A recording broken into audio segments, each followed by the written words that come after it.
უხმან ნალექმა პრობლემების შექმნა იმერეთში სოფლების ნაწილი ამ დრომდე გარე სამყაროსაა მოწყვეტილი აბონენტების დიდ ნაწილს არ მიეწოდება ელექტროენერგია და ბუნებრივი აირი. თითოეულობამ პრობლემების შექმნა არა მარტო სოფლებში, არამედ ქუთაისშიც. ირმა ჭოლაძე მოგვაწვდის ბოლო ინფორმაციას მოამბის ეთერში. ჩვენი გადამღები ჯგუფი ამ დროისთვის იმყოფება ქუთაისის ერთ-ერთ ცენტრალურ ქუჩაზე, ეს არის ჯავახიშვილის ქუჩა და იმისთვის რომ მაყურებელმა აღიქვას რა ვითარება არის გზებზე, მე გეტყვით რომ მე ვდგავარ გზის სავალ ნაწილზე, ეს გზის სავალი ნაწილია და ამის შემდეგ იწყება უკვე ფეხით მოსიარულეებისთვის ტროტუარი, თუმცა ტროტუარზე გადასვლა ფიზიკურად არის წარმოუდგენელი. 3 დღის მანძილზე გადაუღებლად თოვდა ქუთაისში და ადგილობრივები გვეუბნებიან რომ ამ ხნის მანძილზე ქალაქის ცენტრალური ქუჩების დიდი ნაწილი საერთოდ არ გაიწმინდა და არ მოხდა ტექნიკური მარილის დაყრა, რის გამოც პრობლემა შეექმნათ არა მხოლოდ ავტომანქანების მძღოლებს, არამედ ფეხით მოსიარულეებსაც.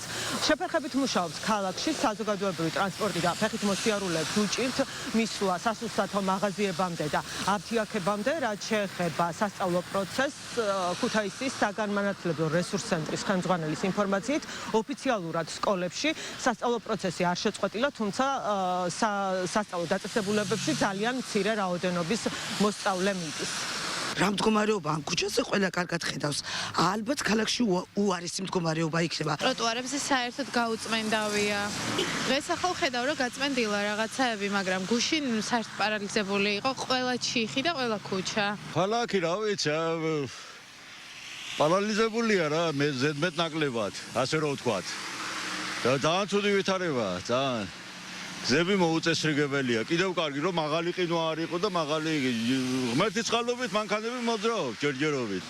უხმან ნალექმა პრობლემების შექმნა იმერეთის მუნიციპალიტეტებში, განსაკუთრებით რთულია ვითარება ხარაგაულის მუნიციპალიტეტში, სადაც თოვლის საფარის სიმაღლე 2 მეტრს გადააჭარბა. ამ დროის მონაცემებით იმერეთის რეგიონში ელექტროენერგიის გარეშეა დარჩენილი 20,000-მდე აბონენტი, ხოლო ბუნებრივი აირი 2,000-მდე აბონენტს არ მიეწოდება. რაც შეეხება სასწავლო პროცესს, სკოლების უმეტეს ნაწილში სწავლა შეწყვეტილია. 12-ვე მუნიციპალიტეტში არსებული ტექნიკით მთელი ღამის მანძილზე მიმდინარეობდა ქალაქის ქუჩებისა და სოფელთან მისასვლელი გზების წმენდა.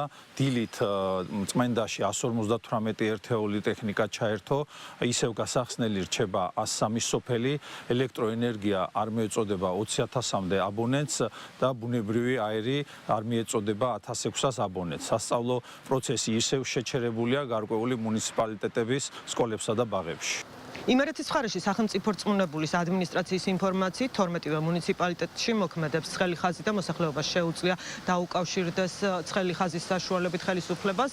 რაც შეეხება ამინდს, ამ დროისთვის, როგორც მაყურებელი კადრში ხედავს, ქუთაისში კვლავ თოვს. ეს ირმა ჭოლაძე იყო.